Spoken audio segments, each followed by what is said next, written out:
Bonjour et bienvenue sur j'aicompris.com. Alors dans cette vidéo, on va expliquer ce que c'est qu'un diviseur. Par exemple, qu'est-ce que ça veut dire que A est un diviseur de 12?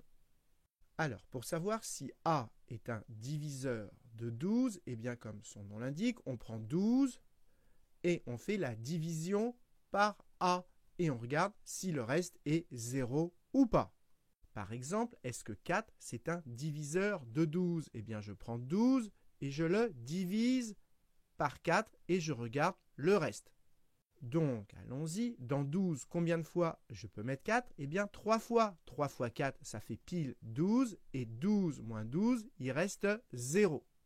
Et comme le reste vaut 0, ça veut dire que 4, c'est un diviseur de 12. C'est ce que je vous ai écrit ici. Maintenant, est-ce que 5, c'est un diviseur de 12 ou pas? Eh bien, toujours pareil, on prend 12 et on le divise par 5 et on regarde le reste. Donc, allons-y, je prends 12 et je le divise par 5. Et donc, dans 12, combien de fois on peut mettre 5? Eh bien, 2 fois, parce que 3 fois 5, ça fait 15, ça dépasse. Donc, dans 12, 5, on peut le mettre 2 fois. 2 fois 5, ça fait 10. Et 12 moins 10, il reste 2. Donc, cette fois-ci, le reste, c'est 2. Et comme le reste ne vaut pas 0, eh bien, ça veut dire que 5 n'est pas un diviseur de 12. Donc, la réponse ici, c'est non, parce que le reste ne vaut pas 0. Par contre, ici, 4, c'est bien un diviseur de 12, parce que quand on fait la division par 4, le reste, c'est 0. Donc ici, la réponse était oui.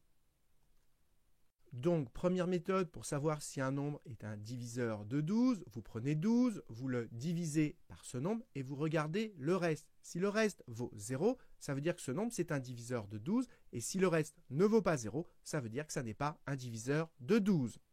Maintenant, vous savez que quand on pose une division, le nombre qui est ici, 12, il est égal au nombre qui est là, que multiplie le nombre qui est là, donc 4 fois 3, plus le reste, c'est-à-dire plus 0.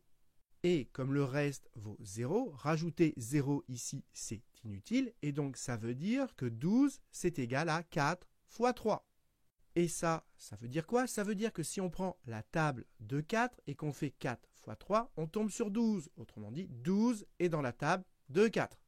Donc, dire que 4 est un diviseur de 12, c'est la même chose que de dire que 12 est dans la table de 4. Autrement dit que 12, c'est un multiple de 4.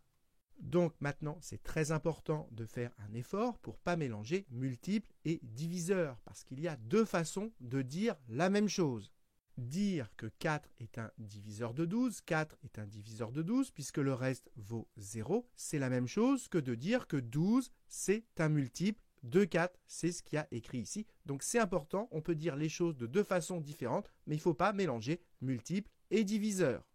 Donc, qu'est-ce qu'il faut retenir? Eh bien, première méthode pour savoir si un nombre est un diviseur de 12, on prend 12 et on le divise par ce nombre et on regarde si le reste c'est 0 ou pas. Si le reste c'est 0, ça veut dire que c'est un diviseur et si le reste n'est pas 0, ça veut dire que ça n'est pas un diviseur.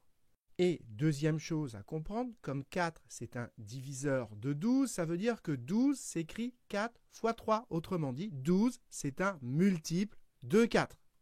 Donc, il y a deux façons de dire les choses et il ne faut pas mélanger diviseur et multiple. On peut dire que 4, c'est un diviseur de 12 puisque le reste, c'est 0, mais on peut permuter et dire que 12, c'est un multiple de 4.